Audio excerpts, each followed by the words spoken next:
Hey everyone, Anders Sundquist here, host of the podcast Lean In. Excited for everyone to tune in today and learn about the journey from industry to venture. And so today I have with me Tiff Chandra, and we're going to unpack her journey and also celebrate her recent promotion at Sapphire Ventures from up to VP of Talent and People. So I want to welcome you, Tiff, and thank you for being on the show. But first, want to give a shout out to our sponsor here, Juicebox People GPT, which is an AI sourcing tool. If you're curious learning more about an AI sourcing tool, check out the comments below for an affiliate link for People GPT Juicebox for your sourcing needs. So without further ado, Tiff, again, welcome to the Lean In podcast. Very grateful for you to be joining today. Why don't you set the stage for us here? So I want to start with a round of applause on this recent promotion at Sapphire. So congrats. Why don't you tell us a bit about your role at Sapphire and who is Sapphire Ventures? Yeah, absolutely. So first off, thanks so much, Anders, for having me on this podcast. I'm excited to be here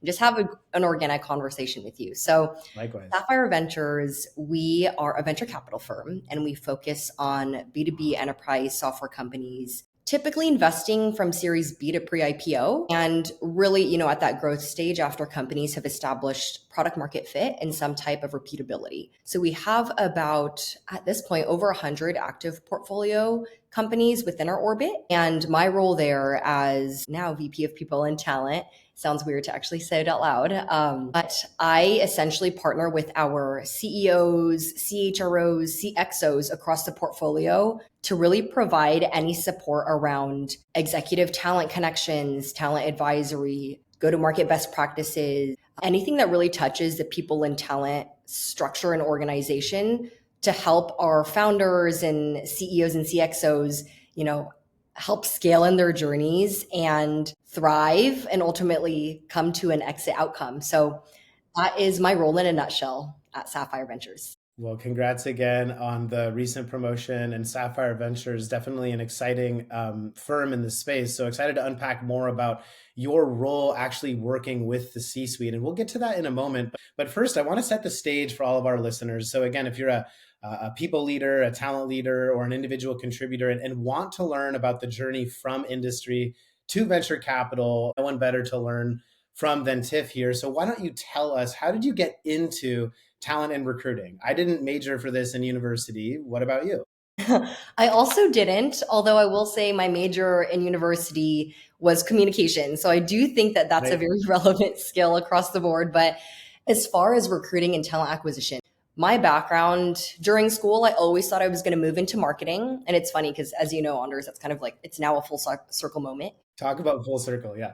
Yeah, I was convinced I wanted to be a CMO eventually, but I remember one friend telling me that I should explore the path of recruiting. And so I remember so vividly, senior year of college, all of my applications are marketing, and then I decided to just pivot. All of my applications now were recruiting and TA focused. I said, why not, right? If I wanted to go back to marketing, hopefully my portfolio was enough to be able to do that. But I cold applied to Salesforce online and miraculously got an interview for the RC role. So initially started off supporting tech and product on the recruiting coordinating side. And I will forever be thankful that cold online application made its way to the recruiting team at Salesforce. Started off supporting tech and product and moved over into university recruiting, which is honestly where I think my love of program management and recruiting really was formed. I think it gave me a glimpse into the dynamic elements of recruiting, stakeholder management, and also program management, because as you're probably familiar with university, you're kind of owning end-to-end programs and you have a bunch of different key stakeholders.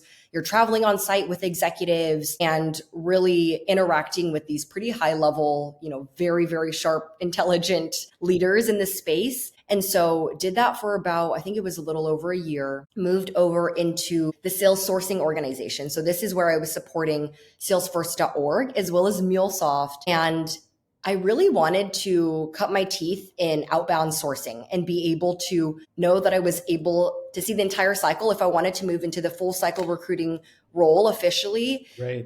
Outbounding, a lot of folks say, and I definitely wholeheartedly agree with this, that outbounding is one of the toughest skills to really nail down and be an expert in. Sure. And so focused on hiring across the US and Canada for salesforce.org. Loved the opportunity so much. And then a couple months in, when I kind of started hitting my groove, MuleSoft Recruiting Leadership asked me to support MuleSoft. And I'm not going to lie, I was a little bit terrified about it because I had heard how notoriously difficult it was to hire for muleys. But I look back and it was such a blessing in disguise because I loved partnering with those sales leaders. I loved understanding the nuances of what makes muleys tick almost, and loved doing that so much. So I was in the sales recruiting organization for about 2 years. Loved working with Muley so much. I moved over officially to MuleSoft in that organization. So the last 2 years that I was at Salesforce/MuleSoft was in the office of the CEO. So working with the incredible Brent Hayward and his executive team, building out global employee engagement initiatives and programs at MuleSoft. So this included the global internship program, as well as piloting the new hire onboarding program. And so that was kind of my, if we're kind of, the 5.5, 6 years at Salesforce and MuleSoft, that's kind of the progression of the different roles that I held. So you could probably tell that it was, an array of different experiences and different stakeholders. And so moving into this role now at Sapphire, I just have a lot of, I feel very humbled to be able to combine the pieces that I love so much about go-to-market recruiting, Right. but also parts of programs and operations as well here at Sapphire. What foundational skills do you feel like from industry, from MuleSoft, from Salesforce, what foundational skills do you think translate most directly into your role now as VP talent at Sapphire? Yeah, I think that in the world of TA and people, I'm always indexing on relationship building, right? And I think in a previous, I was just listening to one of your former episodes, and you had said something about the relationships with a capital R or something. Yes.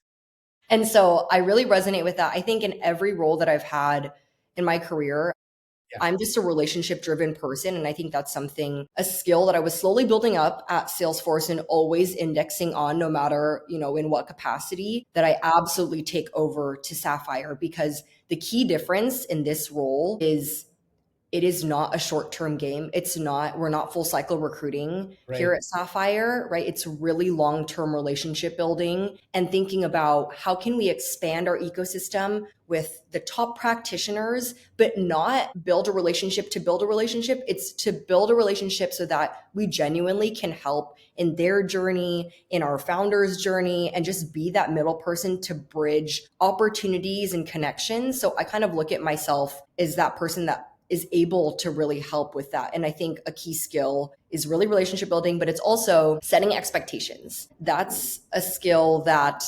I slowly learned at Salesforce. I just like to say yes. And I like to, Okay, now we're talking. Same here. right? Yeah. I love People pleasing, right? And sometimes saying yes to too many things. you are preaching to the choir. I think that's still something I'm trying to Yes. learn how to prioritize, right? Learn how Right. to say no. But that's something that I think took a lot of time, is prioritization, the expectation setting. And honestly, being really communicative with all of your stakeholders is something that I think initially I was really shy to do, because as a new grad coming into Salesforce, you don't want to immediately be setting boundaries. I was just happy to be there, Yeah. So, but I think those are just a couple of skills that have really translated over to the world of VC. And I'm really grateful for that. Yes, well said. And I can talk so much about relationship recruiting as a flavor or a style of recruiting that I prefer and I teach with my teams. And yeah, relationship with a capital R. And I'll just say what's worked well for me and what I've had feedback from others of, I guess, the style of recruiting partnerships people prefer is authenticity. They want, and at the end of the day, it's about trust. So if you're a talent advisor, whether it's a VP talent at a VC or an executive search recruiter internally at a Fortune 100 company or a startup, it's trust with stakeholders, trust with candidates. That's how relationships are built. So if you're tuning in today and taking notes on how to progress your career internally or to move into VC, relationships with a capital R and build them through authentic interactions. And we'll get to how we can build opportunities to interact in a moment, talking about events and talking about opportunities to actually engage. And we'll unpack that in a bit. But I actually want to talk a little bit more about VC, more from a business perspective. So let's take off kind of the recruiting hat and talk a bit about, from a business perspective, how is your role different internally in venture than it is in a publicly traded company like Salesforce? And you talked about, one of the words you mentioned, exits, or we often hear about liquidity. And of course, investors want liquidity downstream from their investments, especially growth stage companies approaching a M&A activity or an IPO. But tell us a bit more about how VC differs from a business perspective than in industry. So I think there's a ton of different ways that we can take this question, and it's a good one. I would say taking the TA piece out of it, I don't know if it'll entirely be out of it, but I'll try. I think a key piece around the differences is, well, one, there's, I can't take my TA hat off, but it's when You I can think wear about both. when I think about the way that these businesses move, to your point, right? And this has shifted, of course, and it continues to shift. When the growth stage, it really is thinking about, how does our business continue to thrive and scale without over indexing on too many elements in a way that's very thoughtful and strategic, but it is at pace, right? So something that one of my mentors actually shared with me, who's become a friend. So Megan, shout out if you're listening to this. She had shared when I first joined Sapphire that a lot of folks here, the business moves really quickly because they care.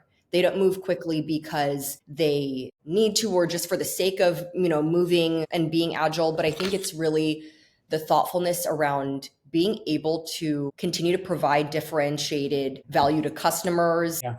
to LPs, to, of course, from a VC standpoint, we're partnering together with these businesses. So we want to be able to see that journey in a way that's very sustainable. Yes. And I think compared to some other businesses, or if you're thinking about like a public company, of course, some organizations are still very agile at scale, but I think they're approaching it in a slightly different way because when you're kind of driving towards a specific, whether it's M&A outcome or IPO, you have these milestones that you want to hit. And in order to hit those things, the priorities can shift, whether it is hiring for go-to-market executive talent or doubling down on EPD, or thinking about the specific use cases, especially with this wave of AI, right? Do we narrow in on a specific niche, or do we try to do a horizontal play? So many different aspects to it, but hopefully that answered your question, at least loosely. Well, it really does. It really does. And I think one of the differences, when I talk to talent leaders at public companies, earnings calls, everything is driven by the stock price, and often headcount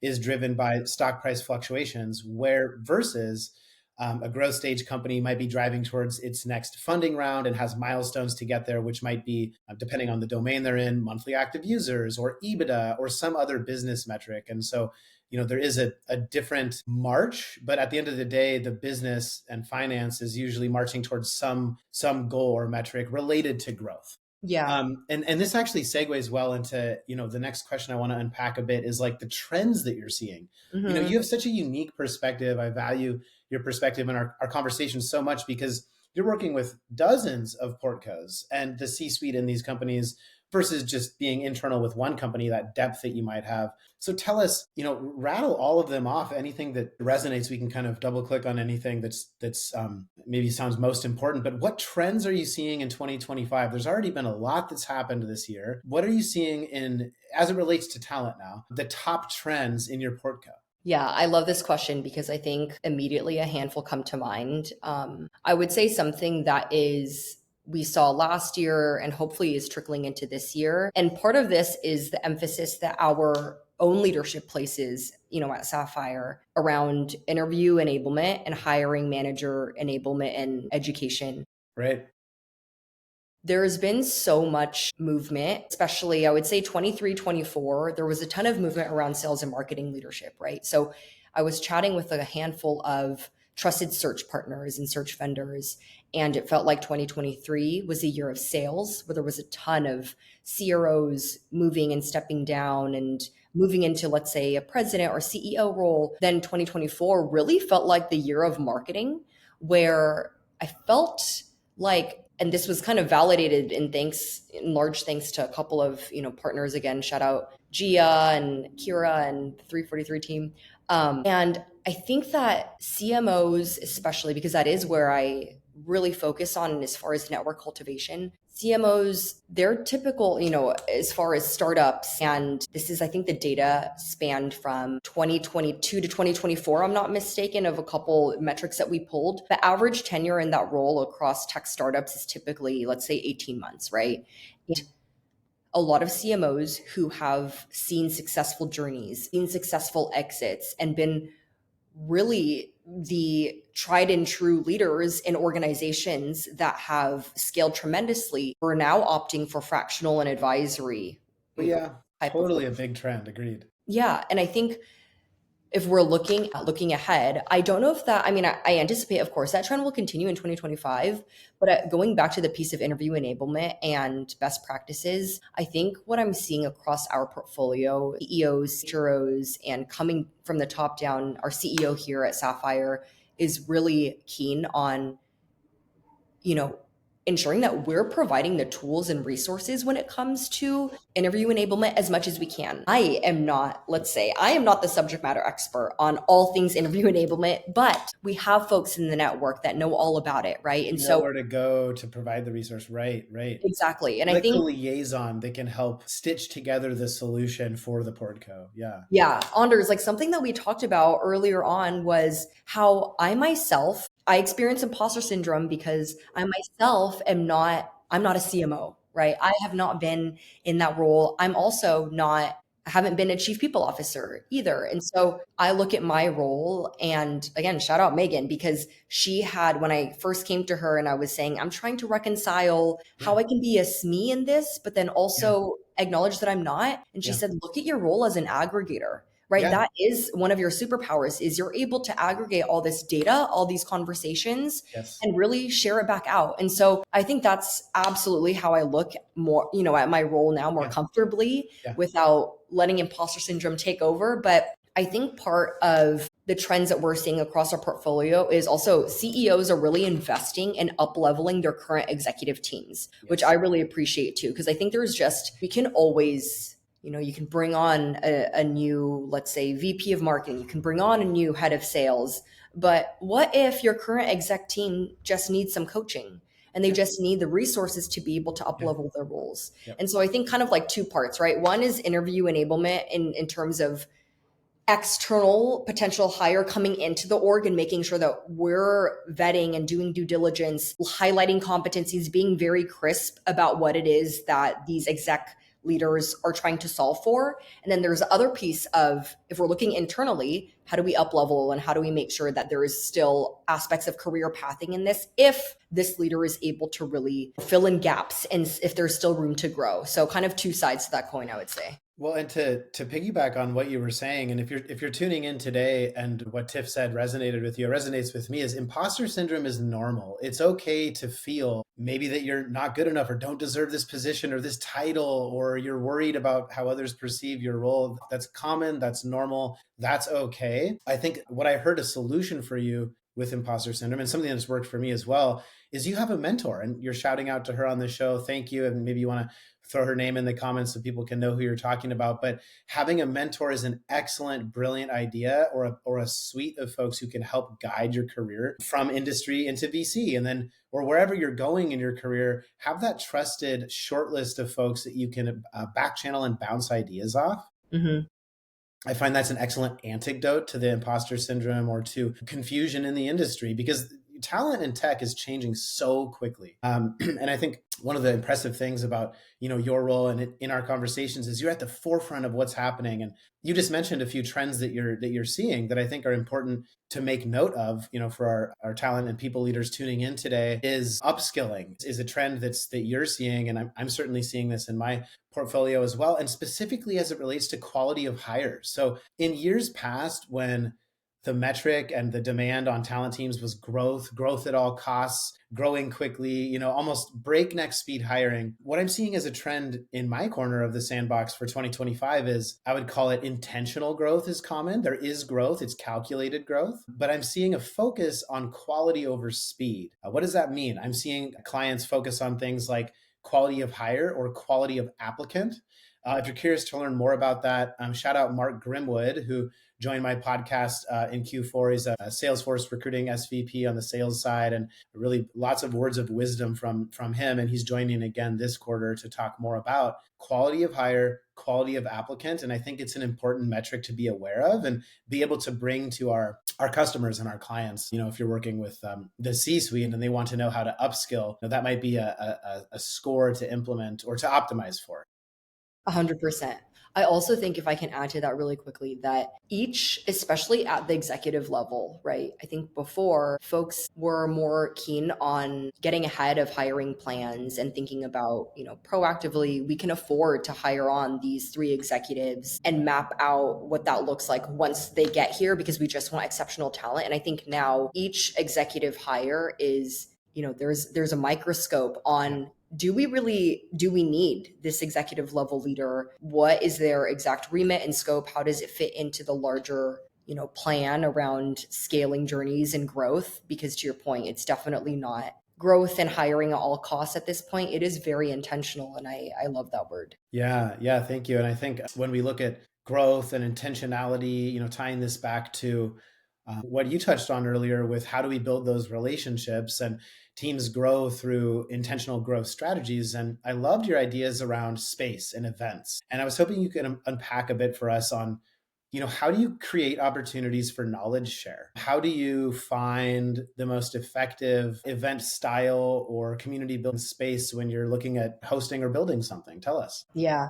So I would say the key in any strategic event that we put on is personalization. And I know it seems obvious, but I think what I mean by that is depending on who that invite, who this group of leaders is that you're trying to get together. So let's say it's a group of CMOs who have, again, they're tried and true CMOs who've seen the journey. They probably are getting inundated with a lot of these types of invite requests, right? Definitely. Dinners, Yeah. happy hours. It's like they could go to any number of events. So how do we personalize that and how do we curate it to the audience that we're serving? Let's have something that, rather than a dinner of 30, 40 people, let's host a dinner of 10 people at a round table, right? Yeah. And have them, this is not something that I've done yet, but what if we did a potluck style dinner, right? So I think that there's these different ways that you go about, depending on what groups you're trying to bring together, creating spaces that just feel personalized and a little bit different from what it is that they typically are going to. I would also say that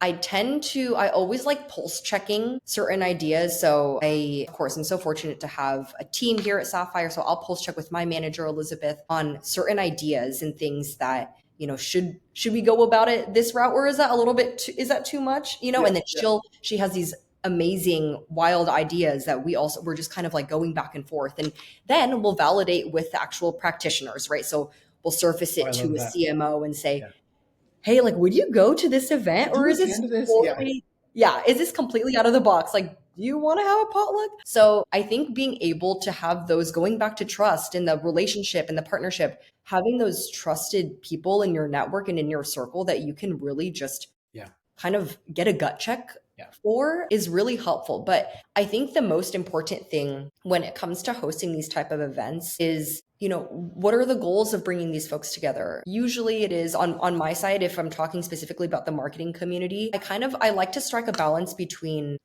cultivating net new relationships that I might not yet have relationships with. And I love actually leaning on, again, like really just trusted experts in this space that are tangential to my space around getting their referrals, their thoughts. So there's a balance of cultivating net new relationships, but also nurturing existing relationships too, right? So of course, those type of events are also going to be very different. If it's a group of CHROs that we often engage with, it's probably not going to be a formal seated dinner. It might be a very, let's say, casual lunch where people will bring in their lunches and we'll have a little get together on our way. Yeah.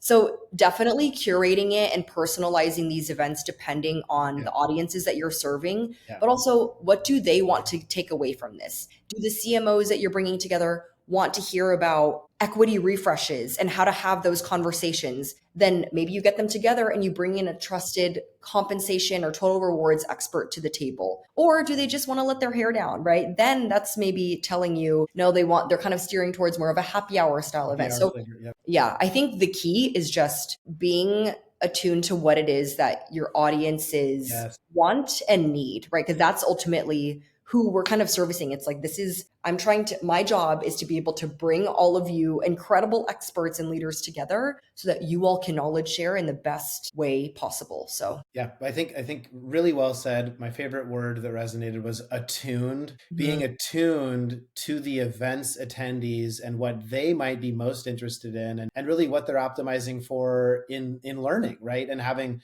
an intentional subject topic to be chewed on and discussed, whether it is the brown bag lunch, the happy hour, or a formal dinner, sharing that with them. And I think this is really an opportunity to look at, more is not better. Bigger event is more chaotic, confusing, expensive, and simple. Less than 10 is a sweet spot. Being able to see everybody's face at the table and have a conversation with each person versus, gosh, I didn't get to talk to Joe Blow because there were so many people and that happy hour flew by. So there's trade-offs to be considered there, but whether you're, at a VC looking to spin up a new event series, but a luncheon or a happy hour series, and looking at doing something. I talked to a lot of folks looking to spin up a new event series, and they're like, "Oh, should we do this, monthly or twice a month, or and they're trying to do it all and boil the ocean." yeah. What I'm hearing you say, Tiff, and what my advice is one, start with something small and simple and personalized that you can then scale. And get that first event right with the right number of attendees, the topic, and the fundamentals down, Mhm. and then scale from there. And so I think this ties really nicely into the initial topic that we talked about, which was building relationships. And can you, as the host, if you're hosting this with a small team, build a relationship with the net new attendee and then foster and nurture the existing relationship? And I love how we're doing this right now. We're talking about my favorite part of talent and people leadership, which is the relationships and the people. And, I think a lot of the trends in the industry or tools from the AI boom that we're seeing are around, more and automation and all of this. And that's good. But it reminds me of use all these things to then have moments like these, which are authentic conversations and building and nurturing a relationship. Love that. Agreed. Yeah. Okay. So I'm excited to talk about a bit of advice you might have for the C-suite, whether it's a CHRO or a CMO. When you're sitting at the table, whether it's virtual or literally in the boardroom, what advice might you have for them? And let's focus on CHROs. You're sitting down with a CHRO and giving some advice on how to be successful for a growth stage company in 2025. What are you telling them? So, because I feel like the topic of AI remains so hot Yes. and it's often, so I'll kind of go down this route and definitely open also to your perspective on this. I think the topic around AI is one that will not, slow down anytime soon. And I think a lot of people and talent leaders it's a mixed bag of folks who are ready to embrace AI and folks who are nervous that it will take over the talent function, right? My advice to that is really embrace it, but balance jumping into it versus easing into it and for which specific use cases. So I've heard a ton of story, and the reason why this kind of comes to mind immediately is because I've actually had recent conversations around, some people and talent leaders wanting to jump into it because it is the sexy new thing. And there's almost a fear of if you don't jump into it, if you don't just kind of dive in head first, you're doing that out of fear. But I think again, going back to the intentionality piece, right? That applies to the technology as well. And when you're leading an organization, your people trust you to make these decisions based off of what it is that they need support around. And so I think being very clear around, okay, absolutely embrace AI, but where exactly in your workflow or in your process or with your tools and existing technology does AI play a part? Because there are there are a million different ways that it can, be very effective, but there are also a million different ways that it can actually make your teams more frustrated and feel like they're just using AI for AI's sake. So I think this theme of like intentionality during our conversation, I really appreciate it because I feel like it definitely trickles into this topic as well. And also, I think I should say misconception of a lot of people and talent leaders is that they don't lean on data or they're not as familiar with data. And I think, especially in 2025, let's double down on that, right? Let's lean on what it is that your story is telling you, or I should say, what the data is telling you, and craft that into a story that's very clear, concise, that you can share to other ELT members or whether it's to the board. People in town, the function itself has so much insights. And I think part of that is a big part I would like to think is the trust building part of that, right? There's a lot of confidential information. There's a lot of things that you see in the organization that's central to the success of the scaling journeys. And I like to think of the CHRO as really someone who is that right hand to the CEO and being able to provide an additional layer of, I would say, like different thoughts and perspectives from a part of like the softer side, Yeah. but also backing that up with the data. So I know sometimes it is a little bit overwhelming to, for example, like I don't know if everyone's as a CHRO or as a people and talent leader generally, not everyone's remit includes forecasting the numbers and forecasting what it is that, and creating projections around that. Yep. But I think as much as you can, especially this year, because AI is just constantly top of mind for folks, it's okay to feel uncomfortable, but I would say jump into it or not jump. I would say really try and ease into that piece of understanding what the data is telling you. Leverage that to be able to craft, how can we incrementally even help our organization leveraging AI versus we got to do it because everyone else is doing it. It creates a sense of like chaos when that's the approach. So yeah, hopefully I know that was kind of very specific to like AI in particular, but it's so in vogue right now, right? And I think you bring up a good point. There's a response I see almost identical to what you said. I need to jump in head first and boil the ocean, and I need a tool for every stage of the process in talent or HR that will save us all the money. And at the end of the day, I'm yet to see any one organization say that they've tripled their output or tripled their cost savings. And if it relates to any function, whether it's go to market, sales, marketing, even EPD over on the technical side of the fence, I'm yet to see that. If you're experiencing that, please comment how you're seeing those results come to fruition. But what I'm seeing, and when I'm talking to CHROs, in fact, I just posted a really illuminating podcast yesterday with David Kingsley from Illumio, and he touched on something that I'm seeing. He's CHRO. Is envelopes are down, budgets are down from around 4 to 6% to around 3 to 5%. What that means is programs and tooling are being cut to accommodate the smaller budget, and we need to listen to our customers. And so he and other leaders are seeing opportunities to create incremental efficiency with AI, usually around things like scheduling or sourcing. And I mentioned one tool in the beginning of the pod today. Juicebox is a sourcing tool that has AI elements that can save your time sourcing. So you can have the same number of outreach done in half of the sourcing time with ideally a higher output. So that's creating a little efficiency on sourcing, and Gen AI empowers that. On scheduling, we're seeing RCs be able to schedule more interviews using a variety of different scheduling tools. And if you're curious about those, search for some of the MetaView or BrightHire type tools out there. And that's what I'm hearing. People leaders are experiencing some incremental efficiency. So maybe truly a team of RCs or sourcers or exec search internally at an organization can handle more recs or handle more workflow because of the AI tool that's accomplishing that. But I'm yet to see an order of magnitude more production, more throughput in my corner of the sandbox. What I'm seeing is these tools allow us to have better relationships with candidates, really bringing it back to the R word.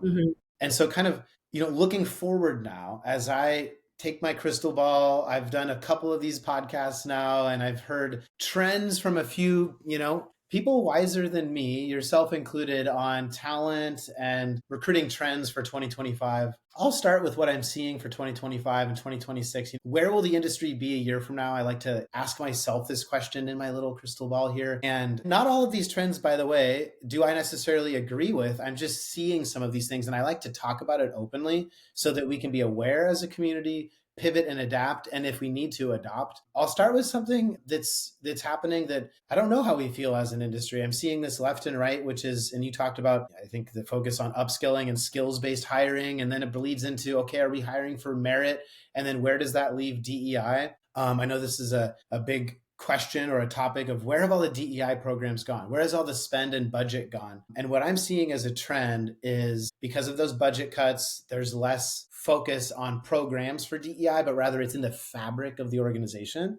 And then they're focusing on merit. And so we've even seen some recent announcements from companies like Meta, where they're not investing in DEI programs, but rather it's in the fabric of the recruiting process. And so I'm seeing that at companies smaller as well. And so that's one trend that I'm seeing, is budgets are slightly smaller, programs are being cut. Programs also like L&D, for example, there's less budget, but these programs still might exist in the fabric of the organization. So I wanted to call that out as something that I'm seeing and a conversation to be had in the industry, and curious where that sits in your orbit, Tiff. Yeah, I definitely agree with this theme around 2025 is still a year of doing more with less, right? Especially as it relates to the people and talent function.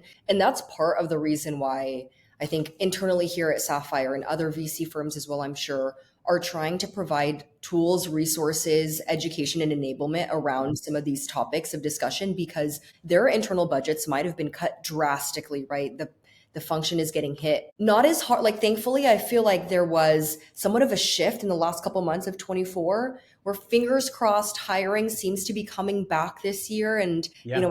at a higher velocity. Oh, yeah. But I do think that this theme around doing more with less is still very much a real one. So we are trying to support our portfolio company, CHROs, CPOs, on, if you don't have the resources and the tools to put on this enablement session, perhaps we could service all of our portfolio CHROs in doing X, Y, and Z, right? I think that's definitely, like, that's a great call out, as far as I didn't really think about it being, the DEIB initiatives being woven into the fabric of. Yeah.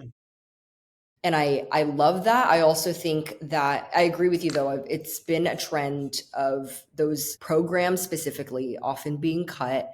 And I think that it being woven is also parts of, like, certain competencies during the interview process being highlighted. We're trying to find ways that, these things are very much, it feels more innate. And I think that's great, because you're trying to remove bias from the interview process as well. Yeah.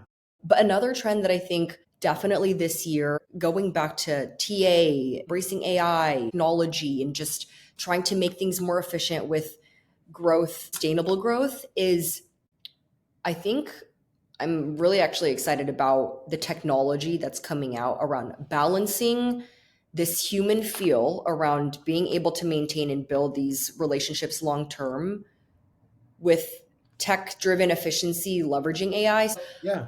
I'm hopeful that, there are going to be systems, tools, processes that'll be drastically improved because of this wave. But again, I don't think it's going to replace, it'll rather augment, a lot of what it is that we're doing. Louder for the people in the back. It will not replace, it will augment. And Yes. so I think there's a lot of fear in the people and talent communities. I think this conversation needs to be had more openly, of, folks like us who might be more at the forefront of what the AI implementation and policies are for these growth stage tech companies, is that we're augmenting talent teams, not fully replacing them. And so that's certainly a trend that I'm seeing, and hope to continue to have these podcasts with talent leaders like yourself, where we can talk about the trends and talk about what's really happening, because there's a lot of fear from misinformation posted on social media and blogs by people that might not know what's really happening. Exactly. Yeah. I'm excited about potential, like, predictive insights, right? About Yeah. candidates and Yeah. their potential. Like, if there was a way to measure that, embed that into your scorecard, and then that Yeah. feeds into, mitigating risks for the business and proactively hiring in a way that is, kind of, you're not compromising on the quality at all, but you're really, again, augmenting this interview process as well as far as how it's servicing your business longer term. And also, I think something we talk about internally too is it would be very cool to have tools that have very accurate sentiment signaling. Oh yeah. If someone's building that, let's make a plug for anyone building. Let's make a list of like requests. Yeah, Yeah. maybe a computer vision tool that can read facial expression and tie that into a scorecard for some attribute. I'm here for it.